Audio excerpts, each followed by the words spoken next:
it's not fixed, will people still have to pay the fine? As written, the law makes clear that people who do not have access to affordable care due to a state not expanding Medicaid or other factors will not be penalized. So those factors can be this website Again, having that's how the law is written.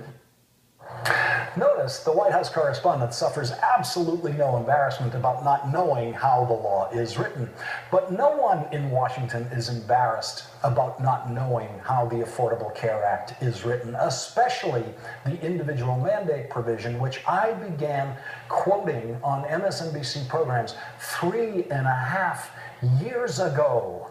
If you have heard me quote the law or have read it yourself, you know that the most complete answer to the White House correspondent question, will people still have to pay the fine, is that no one ever really has to pay the fine in the individual mandate, because the IRS has been specifically forbidden in writing, in law, in the Affordable Care Act from ever actually pursuing either civil or criminal remedies to collect those fines from anyone.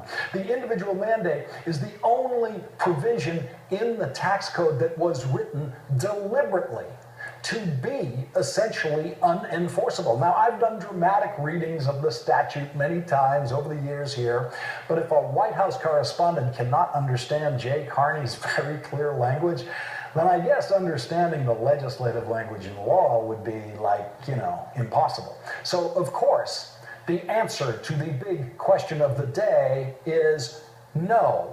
No one will have to pay a fine if they can't sign up for health insurance through the federal government's website because the website is broken. And oh, by the way, the deep, dark secret that no one in Washington continues to comprehend is that no one really has to pay the fine, which means tonight we have breaking news. It's right here. Obamacare individual mandate suspended permanently. The White House has issued these special rules about the individual mandate. Special rules A, waiver of criminal penalties. In the case of any failure by a taxpayer to timely pay any penalty imposed by this section, such taxpayer shall not be subject to any criminal prosecution or penalty with respect to such failure. B, limitations on liens and levies. The Secretary shall not file notice of lien with respect to any property of a taxpayer by reason of any failure to pay the penalty imposed by this section or levy on any such property with respect to such failure.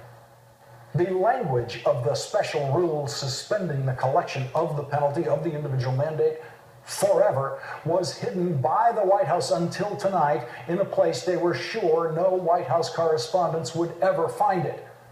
On page 131 of the Affordable Care Act, signed into law by President Obama on March 23, 2010.